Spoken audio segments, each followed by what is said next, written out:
रात का वक्त था, लोग अपने अपने बिस्तरों में मीठी नींद सो रहे थे। ऐसी तारीख रात और सुनसान रात में दो इंसानी साए मदीने से निकले और गश्त करते हुए दूर निकल गए। चलते चलते उन्हें कुछ ही दूर एक खैमा दिखाई दिया। वो दोनों चलते हुए खैमे के करीब पहुँचे।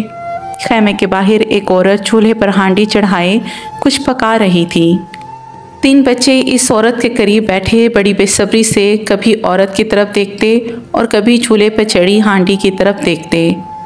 औरत वक्फे वक्फे से हांडी का ढक्कन उठाकर चमचा चलाती और फिर ढक्कन रख देती। बच्चे बड़ी बेसब्री से खाना पकने का इंतज़ार कर रहे थे। वो 2 इंसानी साए हैरत से ये मंजर देख रहे थे। इनमें से एक अमीरुल मोमिनीन हज़रत उमर रज़ी ताला अन्हो थे और दूसरा उनका ग़ुलाम असलम था। अमीरुल मोमिनीन हर रोज़ रात को अपनी राया के आराम के लिए गश्त लगाया करते थे ताकि गफलत में कोई लुटेरा उन्हें लूट ना ले। आज भी वो अपने ग़ुलाम असलम के साथ टहलते टहलते मदीने से बाहर निकल आए थे। उन्हें कुछ ही दूर एक खैमा दिखाई दिया था जहाँ ये औरत और 3 बच्चे मौजूद थे। औरत अब भी कभी कभी हांडी का ढक्कन उठाकर चमचा चलाती और बच्चों से कहती, बस थोड़ी देर और ठहर जाओ, अभी खाना तैयार हो जाएगा। हज़रत उमर कितनी ही देर ये मंजर देखते रहे। खाना था कि पकने का नाम ही नहीं ले रहा था।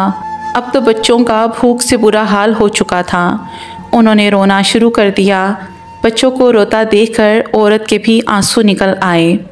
उसने अपने आंसू पोंछते हुए बच्चों से कहा, कुछ देर और सब्र कर लो, अभी खाना तैयार हो जाएगा। अब हज़रत उमर रज़ी ताला अन्हो से सब्र ना हो सका। उनसे बच्चों का रोना देखा ना जा रहा था। वो आगे बढ़े और औरत के पास जाकर बोले, ये बच्चे क्यों रो रहे हैं? औरत ने कहा, ये बच्चे कल से भूखे हैं और खाना मांग रहे हैं। तुम इनको खाना क्यों नहीं दे रही हो? हज़रत उमर ने पूछा। मेरे पास इन्हें देने के लिए कुछ नहीं है। औरत की आवाज़ में दुख था। और इस हांडी में क्या पका रही हो? हज़रत उमर ने बेसाख्ता पूछा। औरत ने अपने आंसू पोंछते हुए कहा, मैंने बच्चों को बहलाने के लिए खाली हांडी में पानी डालकर चूल्हे पर चढ़ा रखा है। मेरा ख्याल था कि बच्चे खाने का इंतज़ार करते करते थक कर सो जाएंगे, मगर लगता है भूख ने इनकी नींद भी उड़ा दी है। तुम मेरा इंतज़ार करो, मैं कुछ ही देर में आता हूँ। ये कहकर हज़रत उमर रज़ी ताला अन्हो अपने ग़ुलाम को लेकर मदीना शहर की तरफ रवाना हो गए। बैतुल माल में आकर उन्होंने आटा, गोश्त, घी और खजूरें एक गठरी में बांधी और अपने ग़ुलाम असलम से कहा, ये गठरी मेरे कमर पर लाद दो। असलम ने कहा, आप क्यों तकलीफ़ करते हैं, ये गठरी मैं उठा लेता हूँ। ये सुनकर आपने कहा, लेकिन क़यामत के दिन तुम मेरा बोझ नहीं उठा सकोगे, इसलिए बोझ मुझे ही उठाने दो। असलम ने यह सुनकर गठरी उठाकर अमीरुल मोमिनीन हज़रत उमर रज़ी ताला अन्हो की कमर पर लाद दी। आपने गठरी उठाई और चल दिए। 3 मील के फासला तय करने के बाद आप इस औरत के खैमे तक पहुँच गए। गठरी कमर से उतार कर ज़मीन पर रखी और बोले, इसमें खाने का सामान मौजूद है, जल्दी से खाना पका कर बच्चों को दो। औरत ने आगे बढ़कर गठरी खोली तो खुशी से दीवानी हो गई। औरत ने जल्दी जल्दी आटा गूंधा, हांडी चूल्हे पर चढ़ाई। अब बच्चों के चेहरे भी खुशी से खिल उठे थे। जब तक खाना तैयार होता, औरत ने बच्चों को चंद खजूरें दीं ताकि उनकी भूख कुछ कम हो जाए। हज़रत उमर रज़ी ताला अन्हो वहीं बैठकर बच्चों को खजूरें खाते हुए देखने लगे।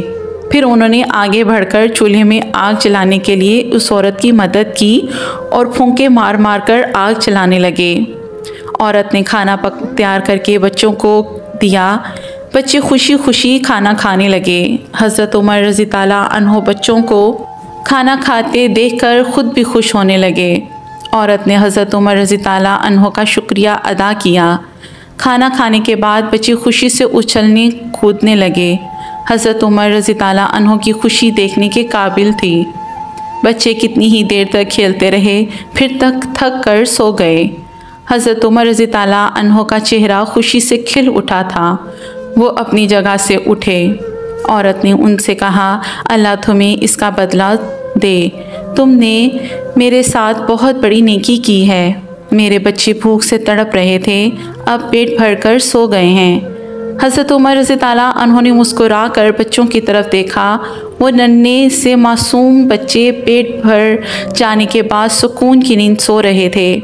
बच्चों को देखकर औरत भी पुरसुकून हो चुकी थी। वो कुछ देर तक बच्चों को देखती रही, फिर वो हज़रत उमर रज़ी ताला अन्हो की तरफ पलटी और बोली, तुम्हारा एहसान मैं ज़िंदगी भर नहीं भूलूंगी, अल्लाह तुम्हें इसका अजर दे। हज़रत उमर रज़ी ताला अन्हो ने सर झुकाए कहा, मैंने तुम पर कोई एहसान नहीं किया, ये तो मेरा फ़र्ज़ था जो मैंने निभा दिया। अल्लाह तुम्हें इस नेकी का अजर दे।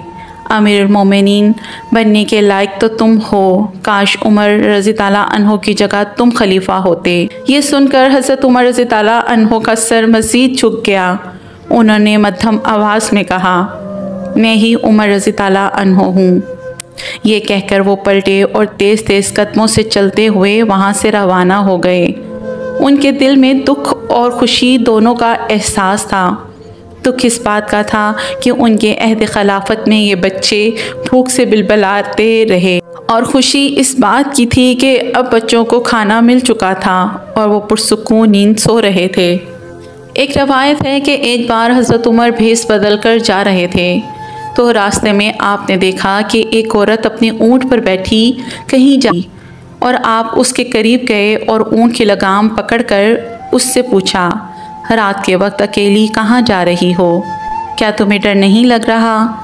उस औरत ने फ़ौरन जवाब दिया, या तो उमर का इंतकाल हो गया है या तो आप ख़ुद उमर हैं, क्योंकि उमर के होते हुए किसी की इतनी हिम्मत नहीं कि राह चलती हुई औरत से सवाल कर सके। ये शान थी हज़रत उमर बिन ख़त्ताब की। उस राह चलती औरत को भी पता था कि जब तक हज़रत उमर बिन ख़त्ताब की हुकूमत है तब तक किसी की इतनी जुर्रत नहीं कि कोई उसे नुकसान पहुंचा सके। इसीलिए आप सल्लल्लाहु ताला अलैहि वसल्लम ने फरमाया था कि अगर मेरे बाद कोई नबी होते तो वो उमर होते।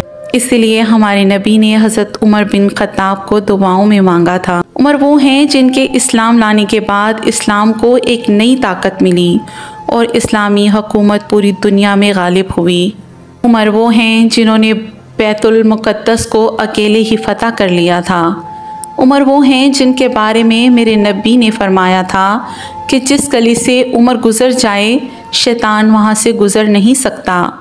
ये शान थी मेरे उमर बिन ख़त्ताब की। अगर वीडियो पसंद आई हो तो अपने मोमिन बहन भाइयों के साथ ज़रूर शेयर करें। जज़ाकल्लाह। अल्लाह सुब्हानो ताला हमारे दिलों को क़ल्ब सलीम अता करे, हमें कुरान पाक और अहदीस पे चलने की तौफ़ीक अता करे। आमीन या रब्बुल आलमीन।